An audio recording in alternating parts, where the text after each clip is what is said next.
पत्रकार अजय जैन जी के निवास पर एक प्रेस कॉन्फ्रेंस हुई, जिसमें असम राइफल्स पीड़ित परिवार ने सोशल मीडिया से हेल्प की गुहार लगाई तथा बाद में पत्रकारों को सम्मान पत्र भी भेंट किए। पेश एक रिपोर्ट हमारे संवाददाता द्वारा। देखिए। आपकी आवाज ऐसी है कि उस आवाज से आज एक परिवार और एक ईमानदार अधिकारी की जान बच सकती है।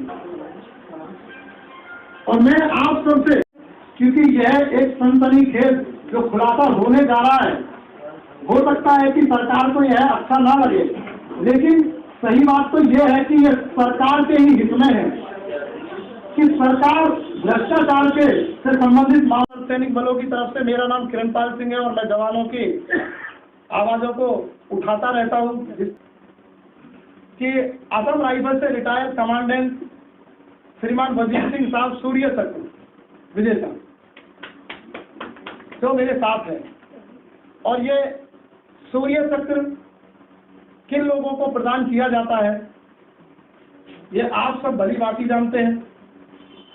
लेकिन जब अपनी पीड़ा को लेकर एक इतने बड़े अर्धसैनिक बलों की समस्या तो बहुत ज्यादा है, लेकिन इसमें से आप ज्यादातर परिचित होंगे कि एक बल है असम राइफल, जो भारत का सबसे पुराना अर्धसैनिक बल है। लेकिन इस बल को आज तक भी भारत सरकार ने अपनी गलत और दोगली नीतियों की वजह से दोहरे नियंत्रण में रखा है। धन्यवाद आप सभी पत्रकार बंधुओं का जो इस प्रेस वार्ता में सम्मिलित हुए हैं। मेरा नाम किरणपाल सिंह है और मैं अर्धसैनिक बल संगठनों की तरफ से जवानों के हित में और अनुशासन के हित में आवाजें उठाता रहता हूँ। मीडिया हो, इलेक्ट्रिक मीडिया हो या प्रिंट मीडिया हो, अगर हमारी आवाज सरकार तक पहुंचाएगी तो जो जन सुनवाई केंद्र सरकार ने बनाए हैं उन पर जायज सुनवाई होने लगेगी। प्रेस वार्ता का मुख्य सब्जेक्ट और उद्देश्य है, मैं आपका ध्यान आकर्षित कराना चाहूंगा कि इससे अलग है एक असम राइफल, जो पूर्व उत्तर राज्यों में कठिन परिस्थितियों में हमेशा तैनात होता है। मैं भी उसी बल से हूं और साहब भी है। आधुनिक गृह मंत्रालय करता है सिर्फ नाम के लिए, बाकी इस बल की सारी गतिविधियां ऑपरेशनल से लेकर जो भी होती है वो सेना के अधिकृत होती है। लेकिन मुख्य उद्देश्य आज की वार्ता का है भ्रष्टाचार होता है, उसकी आवाज उठाई जाती है जब, लेकिन यह भ्रष्टाचार देश के सुरक्षा बल और सेनाओं के अंदर पैर पसारने लगे तो ये देश के आने वाले भविष्य और सुरक्षा व्यवस्था के लिए सही नहीं। आजकल एक वीडियो असम राइफल से सोशल मीडिया पर वायरल है, जिसमें एक वरिष्ठ अधिकारी commandant second in commandant Shri Om Dutt Sharma ji ने 100 करोड़ से ज्यादा का भ्रष्टाचार होने का और उसको छुपाने का आरोप सोशल मीडिया पर लगाया है। मैंने अभी कुछ समय पहले भी एक वीडियो बनाया था जिसमें मैंने पूरा बताया था आपको कि हमारे असम राइफल में जो आर्मी के ऑफिसर आते हैं पोस्टिंग, ये बहुत करप्शन करते हैं और हमारे जवानों को, ऑफिसरों को बहुत परेशान करते हैं। मेरे रखा है क्योंकि मेरे हस्बैंड ने इनके द्वारा किए गए बहुत से इनलीगल मैटर के बारे में हमारे माननीय राष्ट्रपति जी, माननीय प्रधानमंत्री जी, माननीय गृह मंत्री जी के पास बहुत से लेटर लिखे हैं। इन्होंने बहुत हाई लेवल करप्शन के बारे में खुलासा किया है। लेकिन अभी मेरे हस्बैंड की तबीयत 15-20 दिन से बहुत खराब चल रही है। डॉक्टर ने उनको बाहर दिखाने के लिए रेफर किया हुआ है, लेकिन ये लोग उनको बाहर बिल्कुल नहीं जाने दे रहे हैं। इन्होंने बहुत रिक्वेस्ट कर ली, लेकिन वो लोग बिल्कुल भी इनको बाहर नहीं जाने दे रहे हैं और उनको वहीं पर पेन किलर इंजेक्शन वगैरह दे रहे हैं।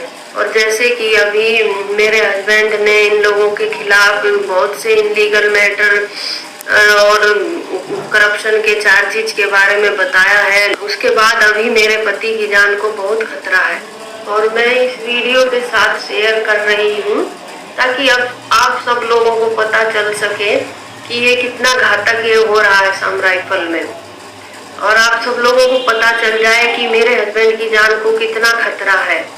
मेरे हस्बैंड की जान को पूरा खतरा है, इसलिए मैं इस वीडियो को मैंने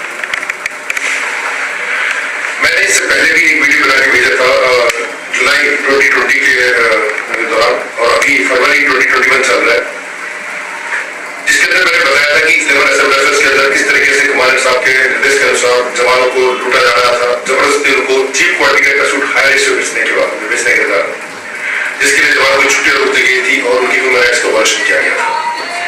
उसके अलावा MISS फंड पूरा उनको पॉकेट में जाता था और वो किसी को यूज नहीं करते थे। उसके अलावा 21 सेक्टर असम राइफल्स के अंदर भी मैंने बताया था पिछले वीडियो में कि किस तरीके से miss appropriation of government funds, national security से कॉम्प्रोमाइज वाले मैटर्स के बारे में मैंने जानकारी दी थी, जिसके बाद मुझे वहां पर मेरी फैमिली बच्चों तक को टारगेट किया गया था। और मैंने लास्ट ईयर एक FIR दर्ज की है अफलोर पुलिस स्टेशन में, क्योंकि जो इंडियन आर्मी के ऑफिसर्स असम राइफल्स में पोस्टिंग आते हैं, इंडियन आर्मी ने RTI के रिप्लाई में ये क्लैरिफाई किया हुआ है कि there is no deputation of army officers to Assam rifles. लेकिन असम राइफल्स में आने वाले हर आर्मी ऑफिसर पिछले कई डिकेड से, पिछले कई दशकों से डेपुटेशन अलाउंस क्लेम कर रहे हैं, जो इलीगल है, और इसके कारण कई हजार करोड़ रुपए अब तक ये गवर्नमेंट ऑफ इंडिया का इलीगल तरीके से ले चुके हैं और अभी भी ले रहे हैं।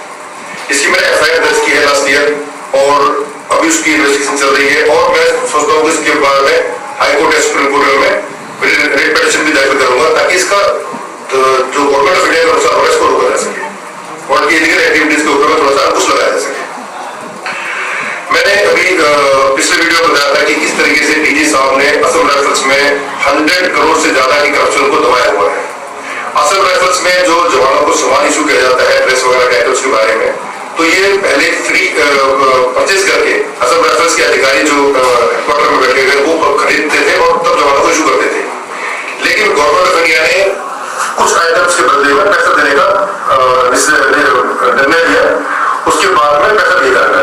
लेकिन जो ऑलरेडी आइटम खरीदा जा चुका था, क्योंकि वो चीप क्वालिटी का था और हाई रेट में खरीदा गया था, और इस बात की जानकारी अलग अलग हेडक्वार्टर से DG हेडक्वार्टर को ऑलरेडी ऑफिशियल रिपोर्ट दी गई है, उसके बावजूद उस बात की इंक्वायरी आज तक नहीं करेगी। लेकिन उस चीप क्वालिटी आइटम्स को जो हाई रेट में खरीदा गया था, असम राइफल्स के जवानों को बिक्री करने के लिए हर तरह के जो प्रबंध किए जा रहे हैं, और उसकी इंक्वायरी नहीं की जा रही है। क्योंकि अगर इसकी इंक्वायरी हो गई तो असम राइफल्स में, क्योंकि जो भी प्रोक्योरमेंट होता है वो आर्मी ऑफिसर्स ही करते हैं, जो अलग अलग हेडक्वार्टर से बैठे हुए हैं, DG हेडक्वार्टर से बैठे हुए हैं, वही करते हैं। तो अगर इस केस की इंक्वायरी हो जाती है तो उनको जो बोनस रिटर्न की है असम राइफल्स में करप्शन करके पैसे कमाने का, ये एक्सपोज हो जाएगा। इसलिए DG साहब इस पर बिल्कुल इंक्वायरी पर कोई ध्यान नहीं है, बस वो सवाल को जवानों को बिक्री करना है किस तरीके से।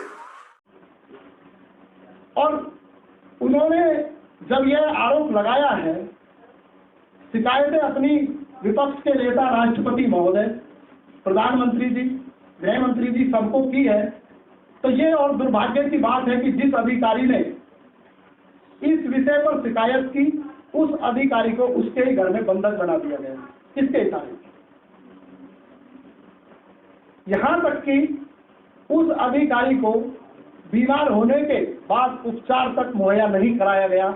डॉक्टर ने 4 दिन उसको रेफर किया कि इनको ले जाइए, इनका इलाज जरूरी है, लेकिन असम राइफल्स के लचीले प्रशासन ने अपनी तानाशाही के रवैये से उस अधिकारी को रेफर नहीं किया, और आज वो अधिकारी बहुत ही गंभीर बीमारी स्थिति में है, मानसिक तनाव भी है। अधिकारी के परिवारजन, उनके बेटे मेरे साथ में आए, इन्होंने बोला भाई हमारी आप आ जाइए, आप हमारी आप बात को बताइए। हमने अपने वरिष्ठ अधिकारी महोदय से सलाह ली कि सर क्या किया जाए। मैंने संबंधित विषय पर 5 तारीख को गृह मंत्री जी अमित शाह जी को जानकारी दी थी। उन्होंने इस पर क्या कार्रवाई की है मुझे पता नहीं। इससे पहले भी मैं जब यह विषय उठाता तो जी किशन रेड्डी जी से मेरी फोन पर भी बात हुई और मैंने उनको बोला भी था, लेकिन उसके बीच में भी अधिकारी को कोई भी संरक्षण प्राप्त नहीं हुआ। यहाँ तक कि दूसरी दुर्भाग्य की बात यह है कि उस अधिकारी ने असम हाईकोर्ट के अंदर जो केस फाइल किया, उस केस के अंदर भी ये लिखा गया, साहब आपको बताएंगे कि इसको जो है अपना डिफेंस का मौका दिया जाए, लेकिन नहीं दिया गया। मैं आपको ये सारी बातें बाद में बताऊंगा, तो आपसे मैं चाहूंगा कि अभी जो हमारे साहब है संबंधित विषय पर ये प्रकाश डालें और असम राइफल की सूची बताएं। ये भ्रष्टाचार सिर्फ एक है, इससे बाद में मैं आपको बताऊंगा कि 454 करोड़ से लेकर 700 करोड़ तक कोरोना महामारी के दौरान असम राइफल्स मुख्यालय ने निजी बैंकों में निवेश किया, जबकि वो पैसा जवानों का था। और अगर हमने उस पर जानकारी मांगी है तो वो जानकारी हमको नहीं दी गई। उसके विषय में मैं आपसे बात करूंगा तो साहब आपको भी बताएंगे। जैसे किरणपाल ने बताया, मैं 39 ईयर्स सर्विस करके असम राइफल से रिटायर हुआ हूँ और हर छोटी बड़ी प्रॉब्लम जितनी भी है मेरे नॉलेज में है, मैं जानता हूँ। क्योंकि 39 ईयर यहाँ पे पत्रकार बंधु बैठे, उनकी उम्र भी नहीं होगी, इतनी साल में उस फोर्स में सर्विस करके आया हूँ, उसकी पेंशन थोड़ी है। और एक बात और आपको बता दो, 2004 के बाद तो पेंशन ही नहीं है हमारे जवानों की। 2004 के बाद पेंशन नहीं है। आज जमाने में देखो, हर किसान को पेंशन, सबको पेंशन, इसको पेंशन, उसको पेंशन। हमारे जवान गोली के सामने खड़े हैं तो उनको पेंशन नहीं है।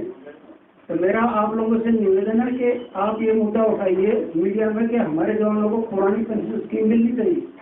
अरे हमारा क्या, हम और मंत्रालय के तीनों MOS को, गृह मंत्री जी को, माननीय प्राइम मिनिस्टर जी को हमने सबको बताया है कि आप कुछ मत करिए। 1972 में जो विधेयक बना आप इसको लागू कर दीजिए। अब जो वहाँ पे महानिदेशक महोदय बैठे हैं, अगर उनको मैं कोई पत्र देता हूँ तो वो मेरे को भी एक शब्द लिख देते हैं कि भाई ये तो हैबिचुअल क्रिमिनल है। मेरा नाम किरणपाल सिंह है, मैं जवानों के लिए आवाज़ उठाता हूँ और मेरा ऑल इंडिया किसी भी कहीं पर भी मेरे विरुद्ध कोई शिकायत नहीं है। लेकिन इस तरह से ले डाउन कर देना, शिकायत को समाप्त कर देना, ये सिर्फ वहाँ पे सेना के अधिकारियों ने जो डेपुटेशन पे गए हैं वो अपनी डेपुटेशन को बरकरार रखने के लिए हमारे अफसरों का भी शोषण कर रहे हैं, हमारे जवानों का भी शोषण कर रहे हैं। और इस शोषण का मुख्य उद्देश्य उनके मन में क्या है वो तो खुद बताएंगे। लेकिन हम उनके विरुद्ध आज भी नहीं है, कल भी नहीं थे और आने वाले कल में नहीं रहेंगे। लेकिन उनकी जो डेपुटेशन असम राइफल्स में है वो पूरी तरह से गैर संवैधानिक है। पहले अपना नाम बताएं। जी, मेरा नाम संदीप कुमार है। मेरे पिता श्री ओम शर्मा है। ऐसा जो ऑर्गेनाइजेशन में दिक्कत है वो तो सर ने आपको बताई दी है। ऐसा फैमिली में सिर्फ आपसे इतना कहूँगा कि मेरे फादर ने कुछ जो गलत हुआ था ऑर्गेनाइजेशन में उसके खिलाफ आवाज़ उठाई। बेसिकली जो 100 करोड़ रुपये का जो करप्शन है उसके उनके पास डॉक्यूमेंट्री प्रूफ भी हैं, सारे सबूत हैं उनके पास। ये जब उन लोगों को पता चला तो उनको एक अरेस्ट करने के लिए एक ऑफिसर को उनके लैपटॉप से छीना गया, उनका मोबाइल से छीना गया। इलीगली क्यों छीना गया कुछ नहीं बताया। 15 दिन तक हमारी उनसे बात भी नहीं हुई कि हमारे फादर कहाँ हैं, उनकी तबीयत कैसी है, क्या उनके साथ कर रहे हैं, कुछ भी हमें पता नहीं चला। बाद में हमारी उनसे बात हुई, जैसे तैसे बात करी हमने उनसे। उनको मेंटली हैरेस कर रहे हैं वो लोग, एक कहूँ तो टॉर्चर कर रहे हैं, हैरेस कर दिया कि बाहर नहीं जाने दे रहे हैं, किसी से बात नहीं करने दे रहे हैं। पूरी ग्रोथ हो रही है। क्या डिपार्टमेंट से आपने इस वजह में कोई डिमांड की कि इनका ट्रीटमेंट में मौजूद रहती है या हमें मिलने दिया जाए, कोई रिटर्न पेपर या ऐसा? सर ये बात मेरे फादर ने वहाँ से उठाई है कि कराए वो लोग, मगर वो लोग नहीं करवा रहे। 4 बार उनको रेफर भी करा था, उसके बाद भी उनकी हालत जब बहुत खराब हुई, उनके स्पाइनल कॉर्ड में बहुत दिक्कत हो गई। आज भी वो ऑन बेड है, चल फिर बहुत मुश्किल से चल पा रहे हैं। मेडिकल डॉक्यूमेंट है यहाँ पे। बहुत रिक्वेस्ट करने के बाद खाना पूर्ति का ट्रीटमेंट उनको दे रहे हैं वो लोग। जब टीमर को रेफर करा था तो सिर्फ पेन किलर दिए जा रहे थे, ट्रीटमेंट तक नहीं दिया। बोला कि सिर्फ पेन किलर पे चलने दो इस इंसान को, ट्रीटमेंट भी नहीं दिया था। हालत बहुत खराब हुई, उसके बाद जाके एक हॉस्पिटल में लिए गए। वहाँ पे भी इतना अच्छा इलाज है नहीं। वहाँ जंगलों में खाना पूर्ति चल रही है आज भी। तो यही मैं कहना चाहता हूँ फैमिली की, मेरे फादर को प्रॉपर ट्रीटमेंट तो दे कम से कम। अपना जो इंक्वायरी है थर्ड पार्टी से करवाएं, जिससे कि जो सबूत मेरे फादर के पास हैं उसके ऊपर एक्शन लिया जा सके। कोई दोस्त वगैरह, कोई साथी वगैरह ऐसा हर एक के साथ होता है जो आगे थोड़ी कवर देता है, इस टाइप का कोई भी नहीं था उनका, किसी से वास्ता नहीं रखते थे। मैं आपको ये बात पहले बता देता हूँ, आप लोगों को किसी से मिले वगैरह नहीं थे। हाउस अरेस्ट आप सोच रहे हो ना। परिचय जानना चाहूँगा क्योंकि किरणपाल जी ने आपका परिचय बताया था, तो आपका थोड़ा परिचय। मैं रिटायर्ड कमांडेंट वजीर सिंह पंगाड़, असम से रिटायर 39 ईयर सर्विस करके रिटायर हुआ हूँ जी। और जो हमने आज प्रेस के थ्रू 2 मुद्दे उठाए हैं कि भाई हमारा जो तोरी कमांड असम राइफल को उसको MOT में लिया जाए। ताकि एक आदमी का कंट्रोल रहेगा, उसमें कोई भ्रष्टाचार के चांसेस बहुत कम हो जाएंगे। लेकिन अभी कोई भी उसकी रिस्पॉन्सिबिलिटी नहीं लेता है, पे काम एमओटी कराता है। जो आपने अभी सोशल मीडिया के सामने मुद्दे रखे, हाँ। सोशल मीडिया ने उस चीज़ को समझा परखा, हाँ। और उस पर विचार करे। हाँ। लेकिन अब ये सवाल उठता है कि जो आपका पूरा आरोप है वो गृह मंत्रालय पे, आखिर इसमें कौन मेन अभी इसको मान के चल रहे हैं, मेन कौन है फिर? इसमें मेन तो गृह मंत्रालय ही है, क्योंकि पैसे वो देता है, हिसाब वो रखता नहीं है, तो गृह मंत्रालय है मेन। तो इसमें अभी कितने करोड़ का उड़ान लगा रहे हैं उसके ऊपर?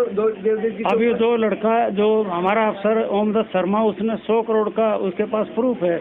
अगर उसको प्रूफ नहीं करने दे रहे हैं और उसको अरेस्ट कर लेते हैं। अब आगे हुआ है इससे, ये तो जो घोटाला हुआ बहुत पहले से हुआ होगा, उस बीच में किसी ने कोई कार्रवाई करी नहीं, देखभाल नहीं करी। ऐसा है ना कि हमारे क्या होता है, ऑडिट होता है 1 साल के बाद, ये चीजें ऑडिट में पता लगता है। 1 साल के अंदर इतना पाया गया? 1 साल के बाद अभी वो तो देखो ऊपर तो वही बता सकता है, लेकिन उसके जो हिसाब से हमने जो मीडिया में बात आई है, उसने जो दिया है तो 100 करोड़ का है। 100 करोड़ का? हाँ, उसने ये मुद्दा उठाया। चलिए, मीडिया से सहयोग चाहते हैं आप? हाँ बिल्कुल, मीडिया, और हम आशा भी करते हैं मीडिया इन चीज़ों को उठाएगा। और परिवार उसका क्या चाहता है? परिवार भी तो कुछ चाहता होगा ना? परिवार की क्या? देखो परिवार तो उसको ये चाहता है कि अभी उसको बीमार है, उसको अच्छी ट्रीटमेंट, हाँ हॉस्पिटल में एडमिट, अच्छे हॉस्पिटल में उसका ट्रीटमेंट करा जाए, क्योंकि अब वो चल फिर नहीं सकता है। जी वो बेड पे है, अभी चल फिर नहीं सकता। बहुत धन्यवाद साहब। उसका पत्रकारों के लिए यहाँ पर नोटिस में या इस टाइप कोई टेस्ट हो होती है ना लगातार, क्योंकि ना तो पत्रकार इतना सक्षम है कि वो खुद से बहुत बड़ा मीडिया हाउस बना सके, और ना ही कोई हम चाहिए है। जो हमारा कैटेगरी है, उस कैटेगरी में डेली कुछ ना कुछ बात तो लगा देते हैं, लेकिन उसके लिए कोई भी सुविधा सरकार की तरफ से नहीं है। मैं इसका कारण बता देता हूँ, उसका कारण भी हम ही लोग हैं। इसका कारण हम ही लोग क्यों है? क्योंकि हमने 2-4 नेता अपने पकड़े हुए हैं, अपने 2-4 नेता पकड़े हुए, अपने 2-4 थाने पकड़े हुए, अपने 2-4 पॉइंट पकड़े हुए, और उन पॉइंटों को ना तो हम छोड़ना चाहते, ना उन नेता को छोड़ना चाहते, ना उन थानों को छोड़ना चाहते, और उन्हीं 2-4 से हमारी वो रोटी, वो जीविका चल रही है, जिसके लिए हम इस देश में हैं। तो कौन है? अबे बेटे आ जाए, ये हाथ में जैसे आ जाए। लाइन में मेरा सबसे छोटा फिरका है भाई, अपने इंद्र कुमार जी,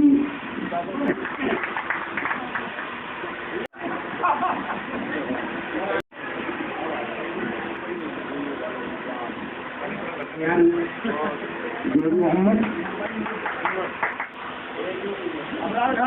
बोलने आ जाते हैं, फोटो साफ आता नहीं यहाँ से। हमारे पास जब नोटिफिकेशन आगे जाएंगे नहीं सुबह से मेहनत कर रहे हैं बच्चे मेरे साथ कमेटी है, और करीबन 12 हाँ 30 समय पहले हमारे साथ जुड़ी है, अभी सीखना हुआ है पत्रकारिता में, और इस भाई ने उठाया हमने शेर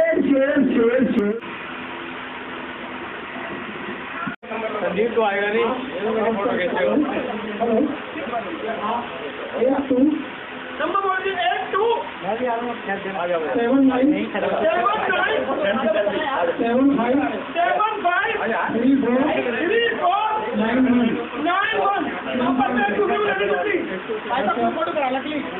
आप लोगों से फोटो है ना?